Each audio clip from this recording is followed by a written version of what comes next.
हिंदू धर्म में भगवान चित्रगुप्त एक बेहद ही दिलचस्प भगवान हैं, क्योंकि वे प्रत्येक आत्मा के न्याय और कर्मों का लेखाजोखा रखने वाले देवता हैं।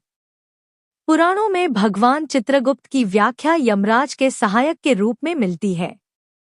यमराज जहां जीवों के प्राण हरण करते हैं, वहीं चित्रगुप्त प्रत्येक जीव के अच्छे बुरे कर्मों का हिसाब रखते हैं।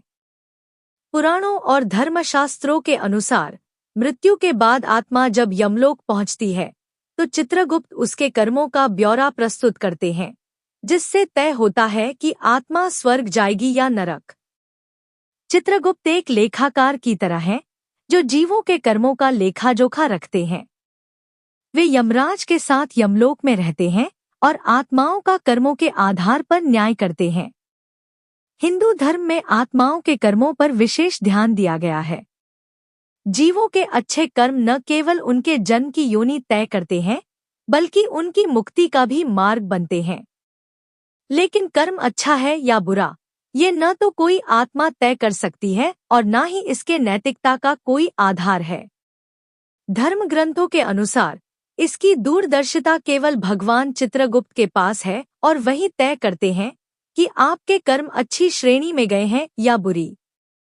लेकिन क्या आप जानते हैं कि चित्रगुप्त की उत्पत्ति कैसे हुई और उन्हें यह कार्य कैसे मिला? चलिए जानते हैं, चित्रगुप्त की उत्पत्ति कैसे हुई। चित्रगुप्त की उत्पत्ति से जुड़ी कथा मुख्य रूप से गरुड़ पुराण, अग्नि पुराण और ब्रह्मवैवर्त पुराण में मिलती है। चित्रगुप्त की उत्पत्ति भगवान ब्रह्मा की काया से हुई मानी जाती है। पुराणों के अनुसार जब सृष्टि में पाप, अधर्म और अन्याय बढ़ने लगा और मनुष्य अपने कर्मों का दुरुपयोग करने लगा, तब ब्रह्मा जी चिंतित हुए कि कर्मों का सही लेखाजोखा कैसे रखा जाए। इसी चिंता के समय ब्रह्मा जी ने ध्यान किया। जब ब्रह्मा ने सहस्रों वर्षों तक गहन ध्यान और समाधि की, तब उनके शरीर की काया की छाया से एक दिव्य पुरुष प्रकट हुए। वे अत्यंत तेजस्वी, ज्ञानवान और कलमदवात धारण किए हुए थे। ब्रह्मा ने उन्हें नाम दिया चित्रगुप्त, यानी चित्र आकृति से उत्पन्न और गुप्त रूप से प्रकट। ब्रह्मा ने चित्रगुप्त को आदेश दिया कि वे हर जीव के कर्मों का लेखाजोखा रखें। चित्रगुप्त को धर्माधिकारी और पहले दिव्य लेखाकार माना जाता है।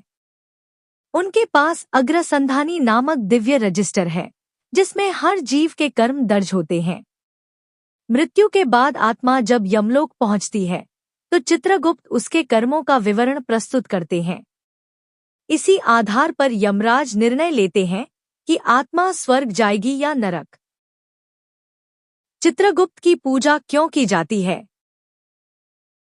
चित्रगुप्त पूजा इसलिए की जाती है क्योंकि चित्रगुप्त देवता कर्मों का लेखाजोखा रखने वाले न्यायाधीश माने जाते हैं। उनकी पूजा से व्यक्ति को धर्म, सत्य और न्याय के मार्ग पर चलने की प्रेरणा मिलती है। कायस्थ समाज चित्रगुप्त को अपना कुलदेवता मानता है। कायस्थ परंपरा के अनुसार चित्रगुप्त के 12 पुत्र हुए, जिनसे कायस्थ समाज के 12 वंश चले। इसी कारण लेखन, प्रशासन और न्याय कायस्थों के प्रमुख गुण माने जाते हैं।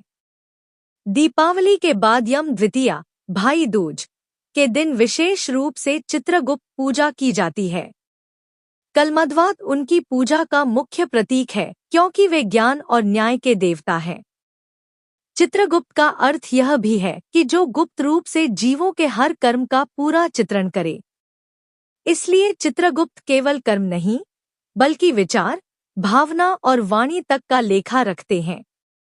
चित्रगुप्त पूजा में लोग अपने अज्ञानवश किए गए पापों के लिए क्षमा मांगते हैं।